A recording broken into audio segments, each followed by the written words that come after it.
My fiance's daughter treats me like a live-in maid because I do everything her mom refuses to do, but she called me a gold digger at a family dinner, so I tore her a new one. My fiance has a 15-year-old daughter from his first marriage. Her mom is still in the picture, but she's more a wine and vibes parent than someone who actually parents. I've been the one handling school stuff, doctor's appointments, making meals instead of ordering Grubhub every night, helping her through panic attacks.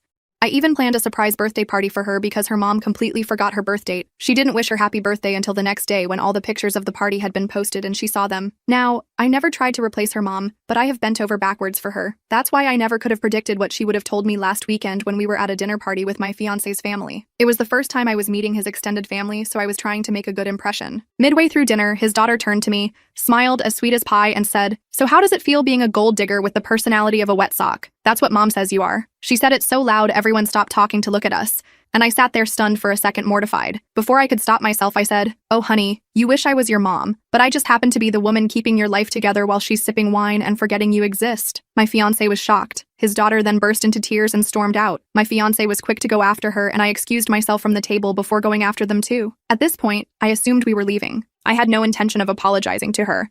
But when I caught up to them, my husband yelled at me. He said he couldn't believe I stooped to her level, and I needed to apologize because she's just a kid repeating what she hears. He said I caused her to be a mess and ruined the entire dinner. That took me by surprise. I told him that she ruined it by calling me a gold digger. That was completely unprompted, and I didn't appreciate it after I had been treating her like a daughter all these years. I told him maybe the real problem was that a 15-year-old was walking around thinking she can say things like that and not get clapped back at. He said that didn't give me a right to be rude. I explained she was just mad that I didn't sit there and smile through it. If she's old enough to parrot that kind of nastiness, she's old enough to hear the truth. What I was more concerned about was that he was more worried about her feelings than what she said. That wasn't sitting right with me. He didn't want to continue the conversation in the car because he wanted his daughter to stop crying. That gave me time to think about my place in this family. From what his daughter said, it was obvious her mom didn't like me, and I didn't like how comfortable she was telling me those things, especially in a group setting. When we got back home, I told my fiancé all this. I said I didn't like how she disrespected me when I've been the one helping her and not her mom. This was something he should have shut down immediately, and the fact he didn't is a red flag. He said I can't tell him how to discipline his daughter. So I said, I can help clean and cook for her, but I can't tell you to tell her to be kind. It was the fact he still didn't have my back and acted like I was a stranger that really did it for me. I said he clearly didn't see me as part of the family, and neither did she. And if that's how things were, then I didn't want to be part of this.